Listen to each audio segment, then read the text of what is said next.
Thousands of demonstrators are angry with COVID lockdowns, many of them calling for democracy and political freedoms and an end to President Xi Jinping's regime. Police have responded to the unrest with brutality, chaotic scenes of protesters being dragged, shoved, and beaten.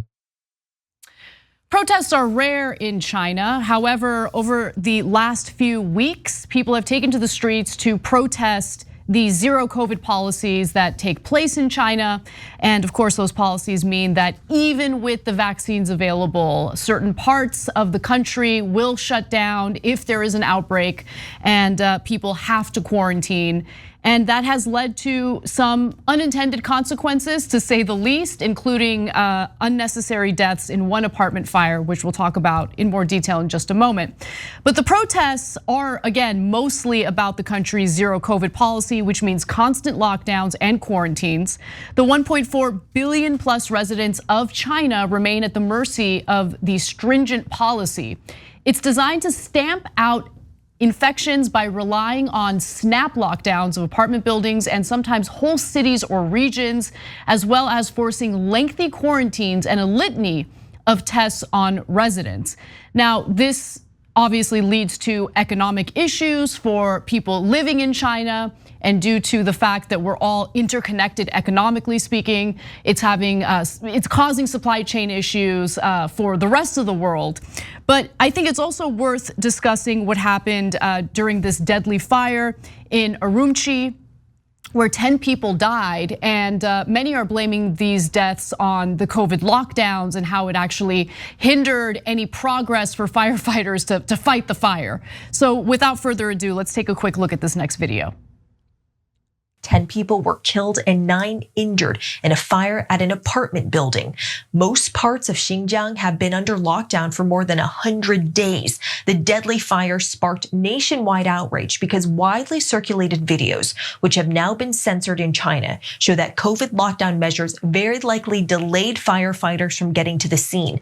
State media claims that people in the compound were allowed to leave the building. However, videos show fire trucks unable to get close to the scene because the compound entrance was partially blocked. The video shows it's blocked with fences, tents, and metal barriers that are normally used as part of COVID measures. The video shows smoke and flames coming from a high floor of the building, but the water failing to actually reach the fire. What adds to the tragedy is that those who died in the fire likely spent their last 3 months largely confined to that building, if not entirely.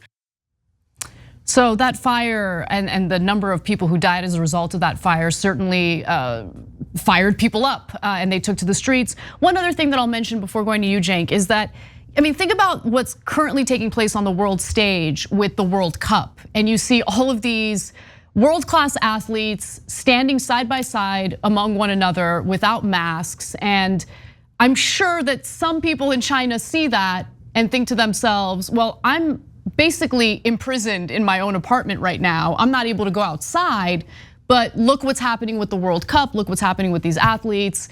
And they're frustrated, and I totally understand why they would be. Yeah, if you have the wrong system, you're gonna get the wrong results. It happens every time. So I want to take a broader look at it to give you a sense of the context here.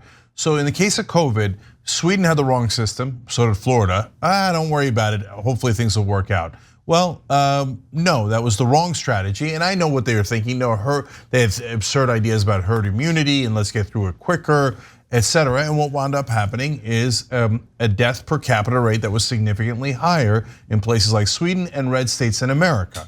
So, but China had the wrong policy in the opposite direction, where they said, and they were nearly taunting the rest of the world, even though it came from Wuhan.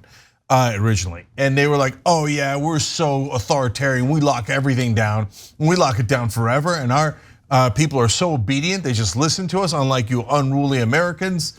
And the reality is Sweden and the red states were wrong, but so was China. And it's now an open argument as to which one was more wrong. The correct answer is to be measured and thoughtful and figure out the strategy that causes the least amount of damage. And you have to take into account every factor, not just COVID, but also how do people react when they're isolated for too long. And by the way, we had a crime outbreak here right after COVID. Was that slightly related? Studies haven't determined that yet, but there is some argument to be made there. So there's a lot, and by the way, learning for kids in school, a huge part of this as well. So China is wrong about that. We were partially wrong about that for some period of time here in America. So, and look, this is also in cases that have nothing to do with COVID. I remember when everybody was excited about Japan and they had bought Rockefeller Center. This is all the way back in the early 90s, and that's it, Japan has a better system than us. And I was like, no, it's top down. It allows for almost no creativity. It cannot take off, and it didn't. The Soviet Union, totally wrong incentives, wrong results. So this comes all the way back to the issue of authoritarian government of China. In the long run, it is the wrong system. It is untenable. And whether it's COVID or something else, eventually people will rise up, especially as China becomes more heavily concentrated in the middle class. Middle classes usually rise up quicker, and so that's what China is dealing with now, and they should. That's a good, healthy response to a government that is too oppressive. And even with the so-called zero COVID policy, right now, the number of COVID cases in China is the highest it's ever been, right? And look, for me, I don't know why it's so difficult for people to understand this, okay? So taking those who have, immunity issues, other health concerns where the vaccine isn't as effective and won't protect them from hospitalization or potentially dying from COVID. For everyone else, once the vaccine's available, once you're able to get vaccinated, once you're able to get boosted, is there some possibility that you still could contract COVID and get sick? Yes, but what's the likelihood of getting hospitalized? What's the likelihood of dying from COVID?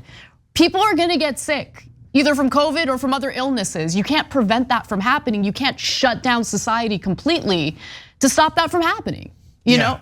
And it was hubris on the part of the Chinese government to think that they could. What, you have a culture that you think is so obedient that they will listen to any command, no matter how unreasonable? Well, you were wrong about that. At the end, human beings are gonna be human beings. And also, there's a little bit of a factor that is not often discussed here, which is that the Chinese were not able to replicate vaccines that match the efficacy of the ones in the West. And they caught feelings over that, the government did and the leadership did. And so China is not very highly vaccinated. And so they de-emphasize vaccines, which are actually the correct answer. And they emphasize lockdowns, which in the long run, as you see here, I mean, Jesus, we're 3 years in here, right? The rest of the world is out and about, and they're all still locked up. That is clearly not the right answer in the long run, and so there's massive mistakes. That's a really interesting and important piece of context. Like I didn't realize they had been de-emphasizing vaccinations. Especially Western ones, yes. Oh my God, especially the Western vaccines? Of course, because they want to take pride in a Chinese vaccine. Oh, we don't want that. We're not winning with our world leaders. No, okay? We're not. And this is not just a commentary on China. We're just not winning with world leaders right now, okay? Just failure upon failure. I just want to also note that there are some demonstrators who are taking the risk of not only taking to the streets, but demanding that Xi Jinping, the leader of China, step down. Some demonstrators went so far as to call for the Communist Party and its leader to step down.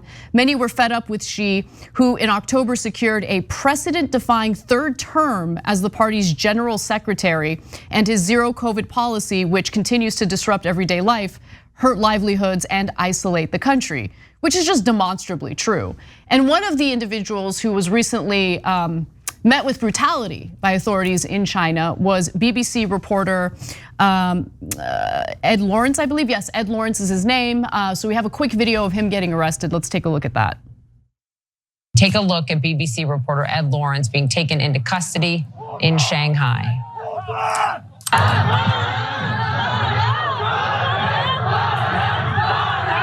Again, that is a journalist. Look what police are doing to him, taking him into custody. The BBC, the outlet he works for, says that Lawrence was kicked and handcuffed for hours. And the BBC released a statement in response to that saying the BBC is extremely concerned about the treatment of our journalist, Ed Lawrence, who was arrested and handcuffed while covering the protests in Shanghai. He was held for several hours before being released. During his arrest, he was beaten and kicked by the police. This happened while he was working as an accredited journalist. So, look, we have brutality issues here in the United States in response to protesters.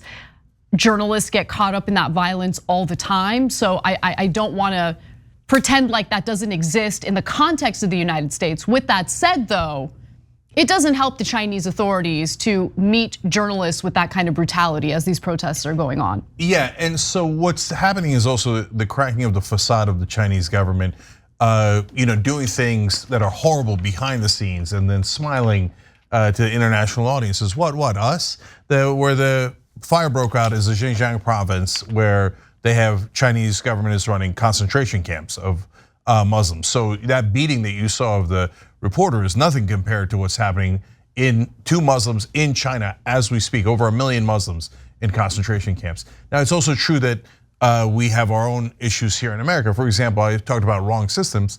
We have one of the worst systems in the world in money and politics. We allow open bribery of our politicians.